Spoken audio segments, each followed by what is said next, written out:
Well, hello there. It's me again, NJ Sullivan from LanternAW Works. And I've been thinking about something today. Something I find kind of interesting. I've been publishing, independent publishing, since 2012. So that's coming up on 10 years, a decade, as an indie.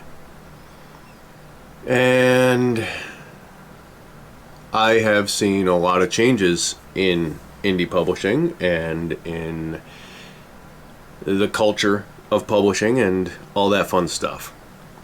But there's one in particular that I've seen in the past year and a half, 2 years with the pandemic and everything else that I find very interesting, and I'm very curious how it'll play out.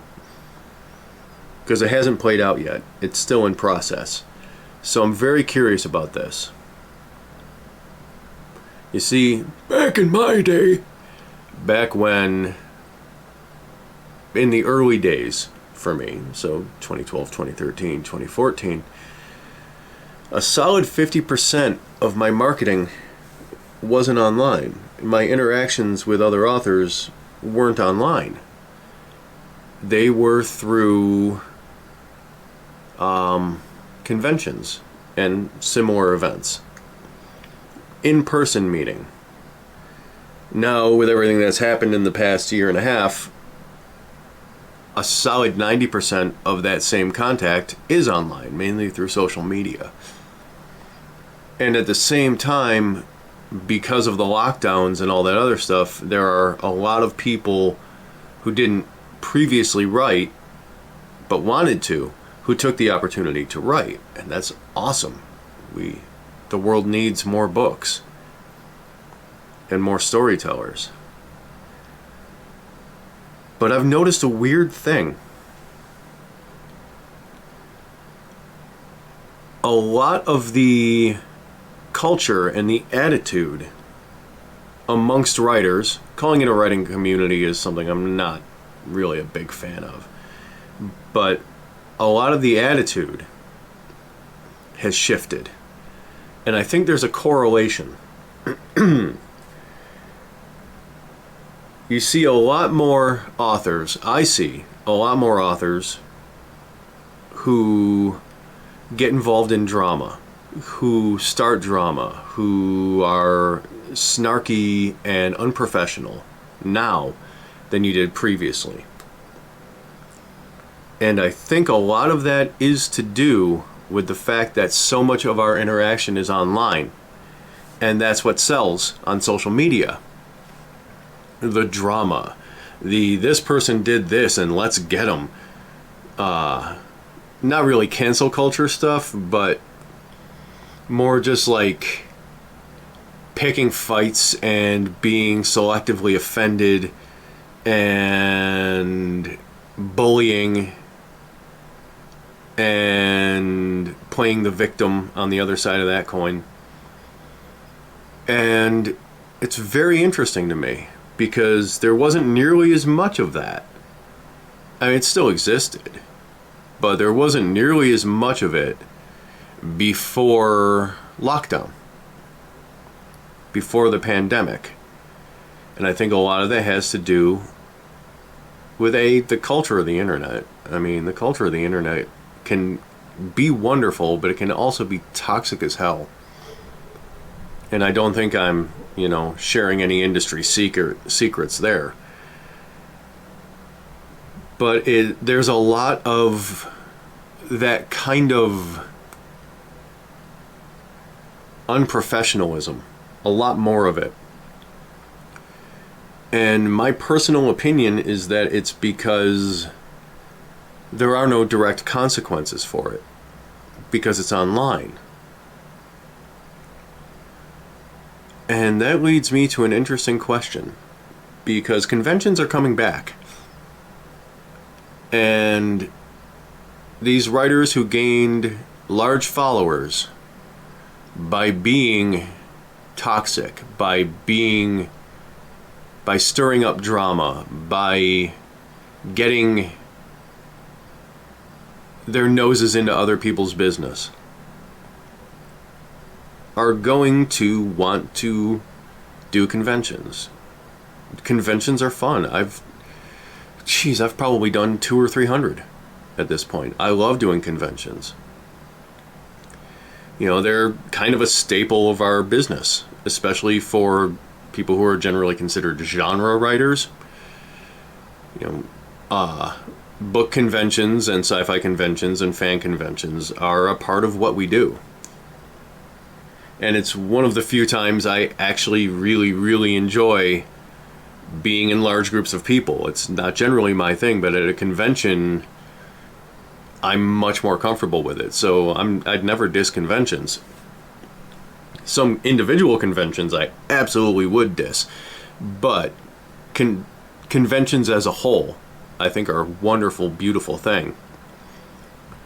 But the way you act at a convention, your behavior in front of people, face to face,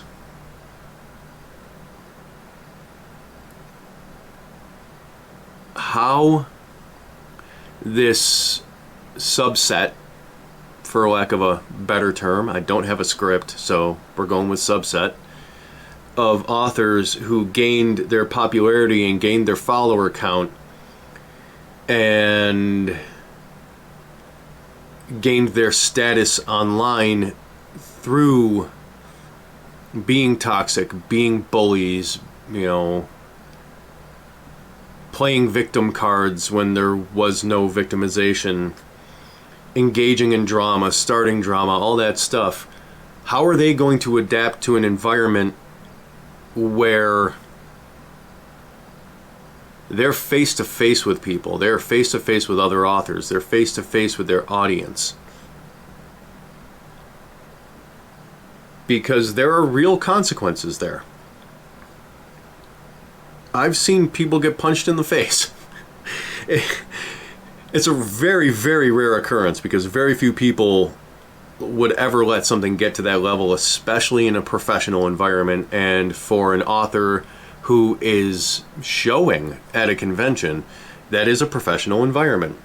But how are these people who have built their entire following based on being unprofessional going to adapt to an environment where being unprofessional will, at minimum, get you side-eye, could get you shunned, and in extreme cases can get you banned and blacklisted? I'm very curious to see how this pans out, because I'm going to start doing conventions again. Not this year, but next year, Lantern has a plan to start doing conventions again. That would be me and Solosia and whoever else we manage to drag along. And I'm very curious to see how those people cope. Because if you have a bad interaction with somebody at a convention, they're going to tell everybody else at the convention. And that word is going to spread. And like I said, the consequences online are at best fleeting. Or at most fleeting. You start that kind of crap in a live setting, and you're going to get a reputation for it. And people aren't going to want to deal with you. So yeah, that's kind of what I've been thinking about today. How is this subset of authors who gained their popularity, gained their followers by engaging in drama and kind of being shitty human beings behavior? Those two things don't always go together, but they often do. And those are the tools they've used. Those tools will not avail them at conventions in the real world. And they'll get called out for it. and I'm very interested to see what happens there. So that's what I've been thinking about today. I have to get back to work because I've got things to record and I've got stuff to do. So that's going to be all from me for today. I hope you enjoyed this. If you did, click the subscribe button, click the like button. If you want to support this vlog and everything we do at Lantern, all of our audio stories and all of our fun publishing stuff we do, the Patreon link will also be in the description with our merch link. We have some really cool merch. I'm not currently wearing any, but we have some very cool merch. And don't forget to follow us on social media. I'll be sharing those links as well. In fact, I'm just going to save us the trouble and put the link tree there because it has all of that in it. And yeah, that's all from me for today. Remember that reputation matters. Professionalism matters. And the way you behave can very easily come back to haunt you. So, until next time, take care of yourselves. Take care of each other. Keep telling stories. And I'll talk to you guys later.